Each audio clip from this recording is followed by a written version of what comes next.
Namaskar. Welcome to Diplomatic Eye. I am Mitra Bandhu Poudel. My guest today is Sri Yubaraj Ghimire, the editor Deshsanchar. Today we are going to discuss the ongoing Indian election and some issues pertaining to diplomacy and foreign affairs. Sir, welcome to Diplomatic Eye. Thank you. We are talking about a number of issues pertaining to relations between Nepal and India in light of current Indian elections. First of all, I would like to ask you, how do you see the ongoing 7-phase Lok Sabha election in India? Well, so far, 2 phases have already taken place, and remaining 5, we will be knowing the outcome of these elections on the 4th of June.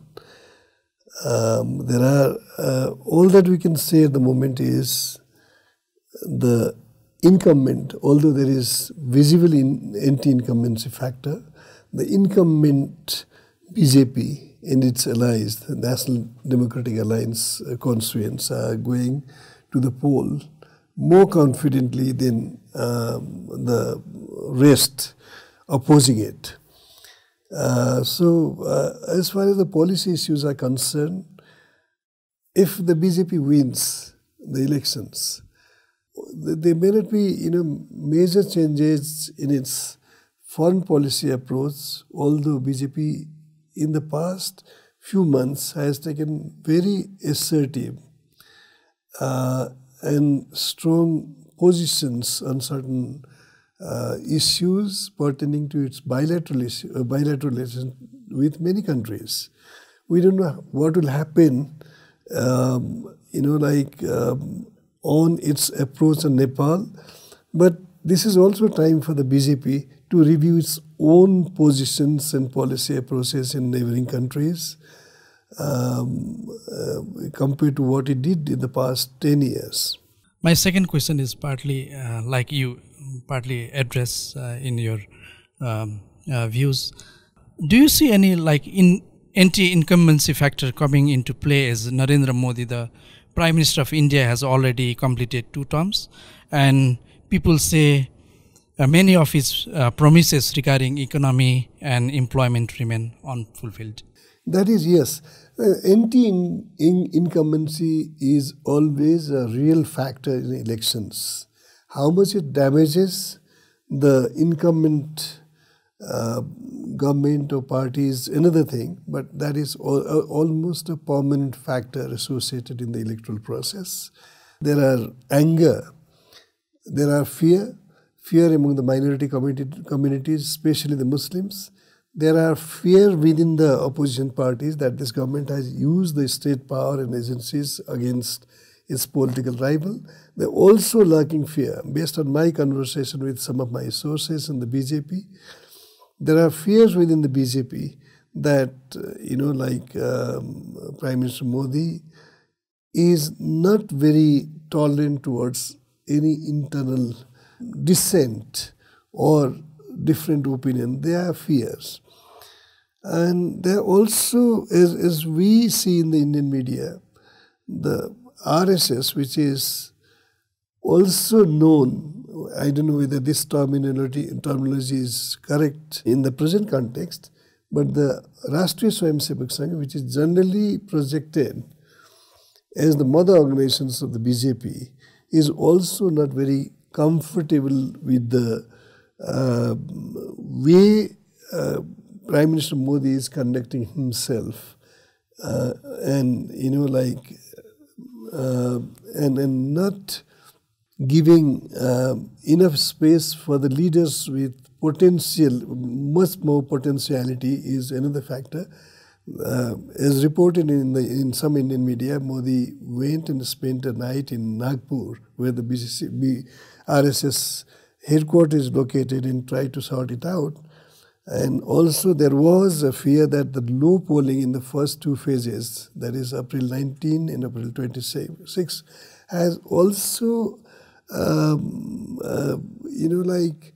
somehow made BJP nervous that this low polling is lack of it shows lack of enthusiasm and lack of support or declining support to the BJP. There are various factors which basically goes against many opinion polls earlier, suggesting that ab ki baar 400 par, that hope, that opinion poll plus BJP leadership's claim that they will get 400 plus seats in the House of 543. In fact, it's 545 because two come to different, to belong to different categories. Elections are held for 543 seats. So, if it's it's a very tightly contested elections and the margin of victory is far less, and BJP may have to make certain compromises in its domestic as well as its foreign policy issues. And there are just two issues that might, have certain references to Nepal is, again, Amit Shah, the Home Minister, has said that, BJP will eliminate Maoists in India in 2 years' time. When Amit Shah says elimination, it's a physical elimination. Is that an indication? We don't know, because in 2005, Indian government, of course it was UPA government, that mediated or brought Nepal's 7 parties and Maoists together, although the Indian government had, declared Maoist a terrorist outfit, and they brought them together, and ultimately they brought Maoists to Nepal's political process and center stage of power.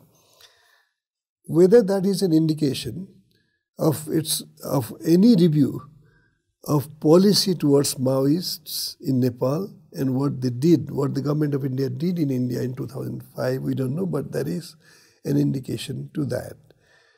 Second, although it was a reference to Pakistan, हम घर में घुस के मारते हैं, if there are anti-Indian forces or terrorists operating against India from Pakistan, it's not that we'll tolerate them, but we'll, go there and fix them. That is, if that is an indication, that also could be an indication for a tougher foreign policy approach that India might be adopting towards the other neighboring countries also.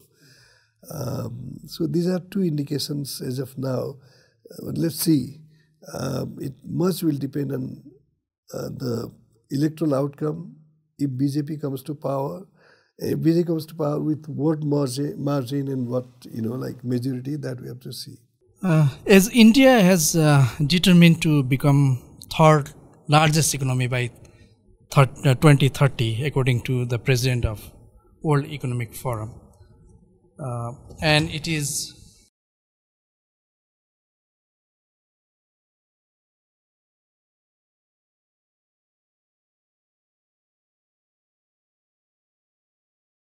well, there are two aspects of it. One, certain Indian economists are contesting this, including BJP's leader, Dr. Subramanian Swamy. They have contested whether this would be the size of Indian economy.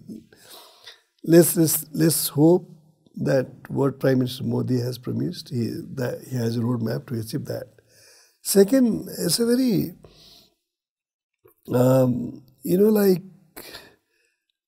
this argument that two neighboring countries being economically prosperous will automatically have spillover effect is something,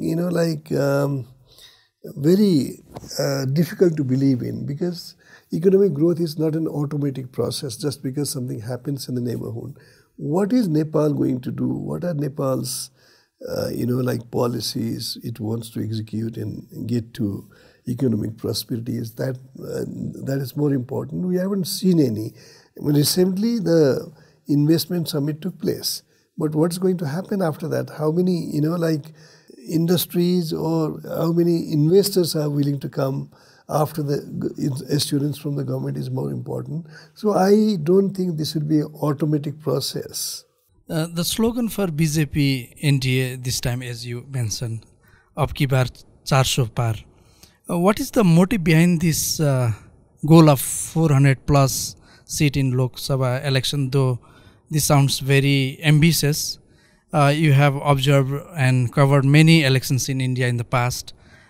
In what way would you would see this election is different compared to other elections in India? One, this hat-trick, 3 straight victory by any party is it would be an unusual. Like Nehru was Prime Minister for 17 years, but that covered pre-election period also. 47 when India became independent, 52 when he died in 64. So 12 he won 3 elections, of course, 52, 57, and 62 elections.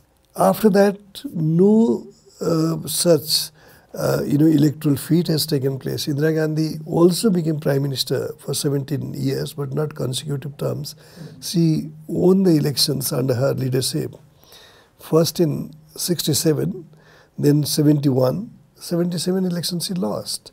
She again became Prime Minister in 80, when she re-emerged victorious after, nearly 3 years Janata Party spill. But this would be a new electoral feat. And given Modi's very strong and dominating personality, and some of the major steps that he's taken, much against the wish of other parties, like abrogation of Article 370, that used to give, that is basically ending the special status guaranteed to Kashmir. There are also fears being expressed from the opposition side that they will make certain massive constitutional amendment for which 2/3 is needed. Although, as I told you, 543, 272 constitutes simple majority. 400 is much more than 2/3 majority, but they'll feel very comfortable with that majority. And in the years to come, that will also, if they have BJP governments, they will also need majority in the upper house, which is, the electoral college of the upper house is from the state assemblies. So BJP is perhaps hoping that with 400 here and, almost the same size in Rajya Sabha, the upper house, they'll feel comfortable making certain drastic changes in the constitution. Modi, in one of his recent speeches, has claimed that his third term will be of consequential long-term decisions which will shape India's. It's a strong nation, according to him. Could you please decode to us the term strong nation? Well, Modi has said different things. Vishwaguru has said. And they have, Modi, under Modi's leadership, India's presence is not free of criticism, but India's presence in the international forum is really, really strong. So he probably wants to, expand that presence in India's assertiveness. That probably could be one message. But much will depend on, the majority or the number he gets in domestic politics. And the economy, India will be, the economic highway that India will be trudging along. And also how India is taken in the global platform in a situation where we are facing large-scale, conflict, war, what we are seeing in Israel, Palestine, Russia, Ukraine, China versus America, much will be decided by what role India would be playing there, whether India is at all a player, that we have to see. But he has set an ambition. Modi is a very ambitious person. He has set an ambition. and he has a strong machinery in the party, in the government to believe and promote that ambition. He's already achieved a lot and he has to achieve some more. They will pursue it further definitely in the way Modi wants. On 21st May 2014, you said with Al Jazeera that the new Modi administration could review India's neighborhood policy with a consequent impact on Nepal's new political order then. You had further asserted that the BJP itself has said in its manifesto that India's neighborhood policy has failed, means it's obliged to review it and take effective and corrective steps. Is the bureaucracy of India is perceived to be micromanaging the internal affairs of neighboring countries, including Nepal? Do you see after 10 years of Modi government, the approach of bureaucrats remain as it was in UPA era, or has it been changed as Modi claimed during his first term that he would be strengthening the ties with neighboring countries? Well, I think like a third term victorious Modi would be strong enough to like give policy directive to the bureaucracy without succumbing it. Yes, I mentioned that in after 2014 victory, BJP said their UPA policy, foreign policy, especially neighborhood policy, was wrong. But after that, BJP never said what the right policy was. So that means there was tremendous pressure not to make much changes in the policies being pursued earlier, one, which now is supported by certain,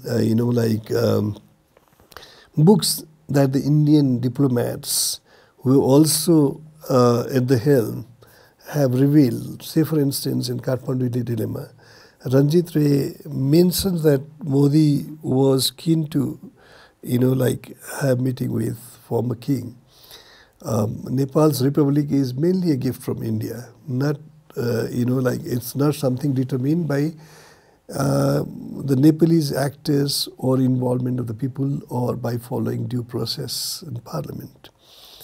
So now, obviously, as a first-time prime minister, probably it was difficult for him to overrule bureaucracy and previous policies. But now it will be Modi's leadership, tested and again endorsed by the people if he wins the third term. So he'll be as a much comfortable position to review this if he wants one. In Nepal, what India has lost or what India has gained following its 2005 policy, collaborating with the Maoists, a force they call terrorists, could be different things. But India doesn't have any institutional ally in Nepal. It's not very comfortable with the Maoists. Of course, India is guilty for this. India tried to micromanage. There has been a visible defiance. And the current, again, second time, Prachanda and Oli alliance is not something that India is very happy about. Second, India's strong institutional ally in Nepal used to be first monarchy in whatever form, absolute monarchy, constitutional monarchy, or in whatever. Then second, it was Nepali Congress. And India always took benefit when the two contested or fought, or they had differences. India would be using its leverage to bring about certain or gain maximum out of that conflict between the monarchy and the Nepali Congress. Now monarchy is abolished. Nepali Congress has become almost a B team of the Maoist party, forgetting all its values and principles that it was founded for. So second, India was the decisive external power in Nepal until 2005-2006. But its overact, its over-interference in Nepal, internal affairs, mostly in alliance with the Western powers, has brought China as a big competitor, is its own competitor. India has created its competitor in China, in Nepal. So I think situation compel India to review it. And third is, if you see what has happened between India and Maldives, Sri Lanka is there, ups and downs, and Bhutan. Prime Minister Modi didn't visit Bhutan after elections announcements for no reason. So it has to deal with these neighboring countries with utmost sensitivity, and if necessary, India has to review and rectify its past failure, which BJP itself said. BJP has to say, if UPA's Nepal policy was wrong, what is the right policy? They have to say that, and they have to act accordingly.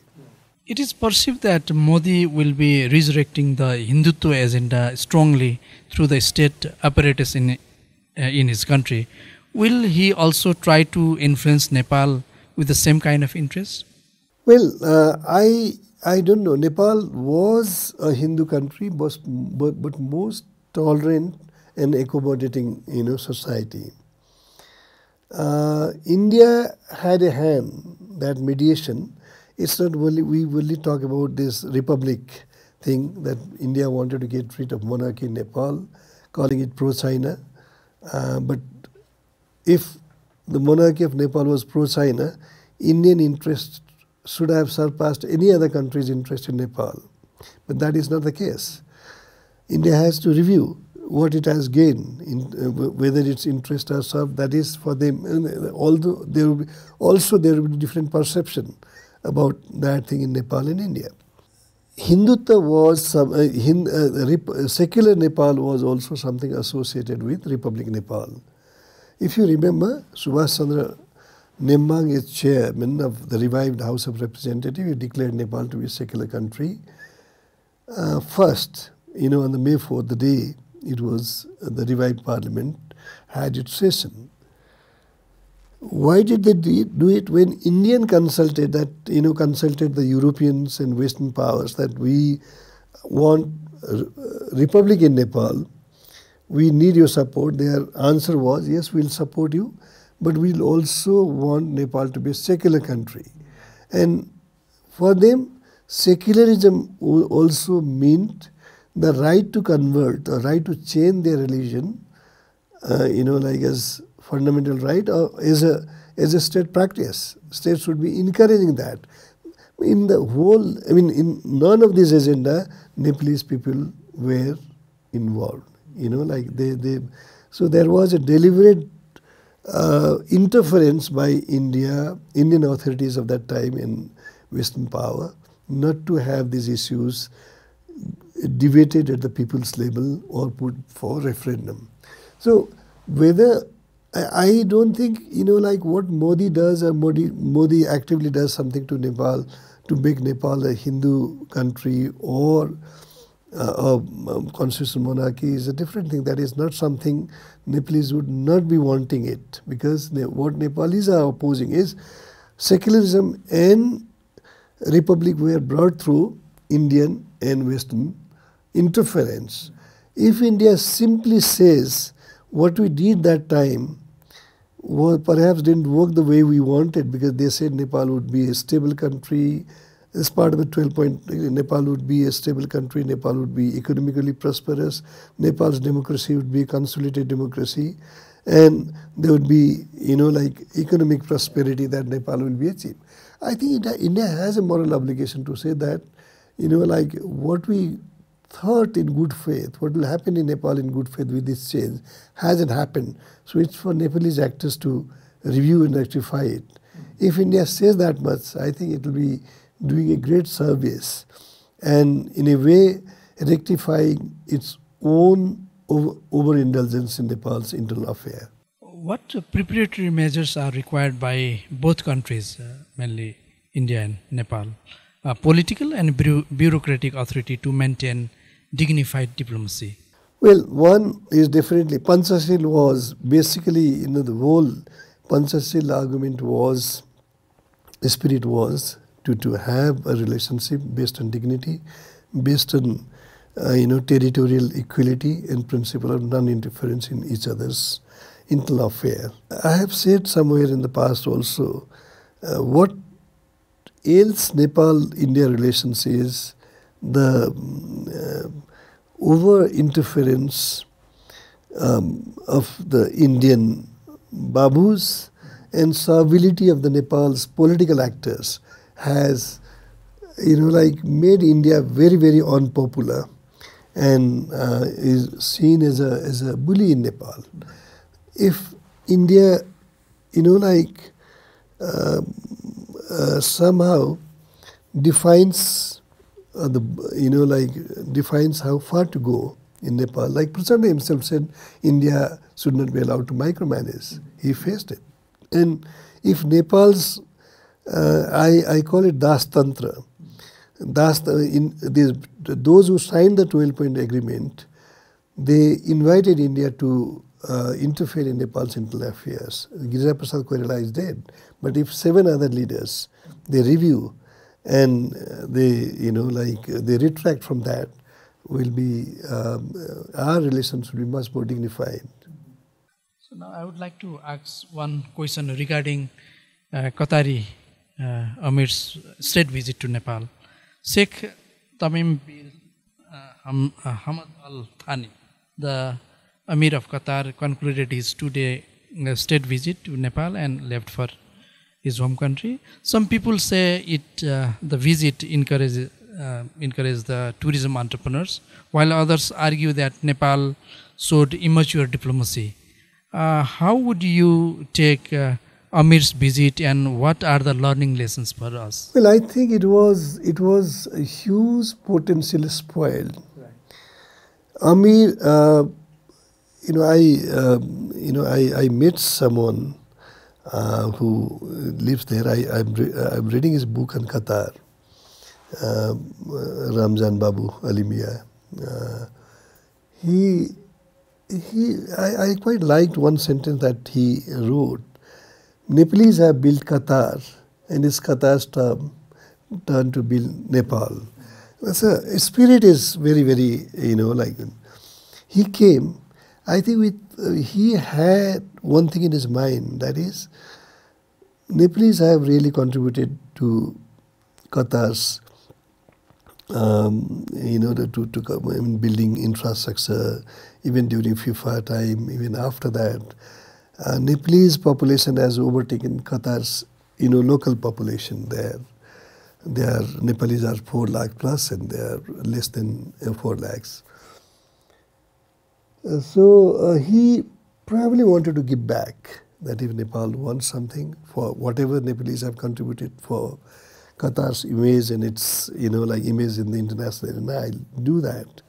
But I don't think there was any concrete preparations and demand put forth there. All that we said was we went overboard to show certain gesture that was not necessary. It perhaps was not very necessary for President to go to the airport. But also the way we conducted ourselves, especially I mentioned it, Bipin Joshi, whose fate is not known after October 7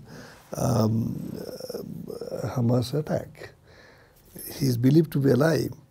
We wanted Nepal, it's a duty of Nepal government to secure release of any citizen in danger. But the way it was overemphasized, President talking to Amir, Prime Minister talking to Amir, Deputy Prime Minister in charge of Foreign Affairs talking to Amir, as if Amir is the patron of Hamas and Bipin Joshi is somewhere close. His whereabouts are known to the Amir. That is not the way. Nepal must have, and it should have maintained utmost secrecy to the issue when it raised it. But here they were competing, the three. They were competing with each other to, tell the Nepali people that we have spoken to Amir for release, little realizing what the consequences would be. one. Second, because Nepalese also played a very big role in making FIFA 2022 success, chances of Qatar supporting Nepal, any plan to make it an international hub for sports, but that issue didn't come up very. My understanding is the way they raised it. Okay, we want a stadium in Mulpani. We want this much, as if they were putting forward a proposal before their own minister, and we want like this upgradation of Kanti Hospital. We want this much. No more. I mean, bilateral, two sides would sit there, work out needs and, like the budget required. It didn't come that way. Third, the way, this visit was handled, he was made to travel in the car of his own embassy. It's really in that taste. And fourth was, I believe that Prime Minister Prachanda, when he met him, he told the Amirs that let Qatar Air start, like flight operation from Bhairava also, Bhairava to Qatar. But this thing was not discussed in the bilateral issues. Why? Because he was scared of India not being very happy with this proposal. So if a Prime Minister, puts forward certain proposal fearing, half-heartedly, this is not going to be done. So Qatar Amir is very intelligent person. He has been, like a visible face in international diplomacy. He understands the sensitivity, but he would also expect the Nepali side to be very clear about what they want. And so I think he came, but he went back. He was perhaps given a tactical welcome, but a genuine welcome could have been far more enriching to enhance the bilateral relations between the two countries. Unfortunately, I think they were keen to make certain investment in educational sector, which was perhaps not the priority for Nepal. So I think it's an event that took place, but without much exploring the huge potential it contained prior to the visit. Again, I come back to India. There has been a relay race of writing and publishing books in Nepal-India relations by both Indian and Nepali writers. Most of the authors have portrayed themselves in the center stage of political change in Nepal. Despite the publications of several books, the level of trust deficit between Nepal and India has not yet been minimized. How would you take this situation? Well, there too, it's a welcome thing. I, as a journalist, will welcome any piece of information or hidden information coming in the public domain. I welcome that. But are they real, like truth they are telling, or they are trying to also absolve themselves a certain failure or certain things? That's one aspect we need to research on. Secondly, but it has always, I think you mentioned in one of your programs earlier, A Life in Diplomacy is written by M.K. Rasgotra, a doyen of Indian diplomacy, who knows Nepal very well. And he also makes it public that when he came here, Indira Gandhi told her, the brief was not to trust Nepali leaders. If the Indian side doesn't trust Nepali leaders, I am sure it's reciprocal. The challenge in diplomacy lies in removing that, atmosphere of distrust. What has India done? What has Nepal done? What together they have done is an issue we'd like to know. That's one. Second, they've also brought out certain things I'm sure they were privy to because they were ambassadors of the day. Because they've also brought out certain, understandably, off the record conversation. Say for instance, Ranjit Ray's book. He talks about literally, I mean, I don't know whether this word would be the way that KP Oli as Prime Minister was bitching about Vidya Bhandari was the president. But then after she came, he was very, like his attitude or in choice of words were very different. But what I'm saying is, if I as a public figure, if I'm as a Prime Minister, I'm talking to a diplomat today, now with these kind of things being brought out, I need to be very careful about speaking to any diplomat, whether I'm talking to a diplomat or talking to a future writer. So that discredits diplomat, how much I should be trusting this person. I think that also is another angle. But there are many things we have learnt. Any book would be fine. But what I don't see in those books is they have tried to put the blame of the failure on the other side without owning any on their part. If Modi comes this time as a stronger Prime Minister, will this impact his foreign policy? We briefly talked before as well, especially the foreign policy outlook towards Nepal. How should we be preparing to handle the changing scenario? Well, one is our politics is associated with this foreign policy thing. Nepal's, one major thing is our not only foreign policy, our domestic policy is also basically conducted by the foreigners. First by India in alliance with Europe and America, then China coming in reaction. So we don't have an independent say in our foreign policy. Not only on foreign policy, on one project we want to give, and our projects, hydro projects have become football. Budi Gandaki, say for instance, China, India, Nepal building it. I mean, that way. What I'm saying is, so Nepalese leaders, first Nepali leaders, DAS leaders, the signatories of the 12 point must realize that Nepal's internal, the first and foremost feature of an independent country is the freedom to conduct the domestic policy, of course, without harming their interest, our neighbors' interest. That they have to see. They have to review. They have to own their responsibility for failures and the mess that Nepal has been in for the past 18 years. That is. Yeah.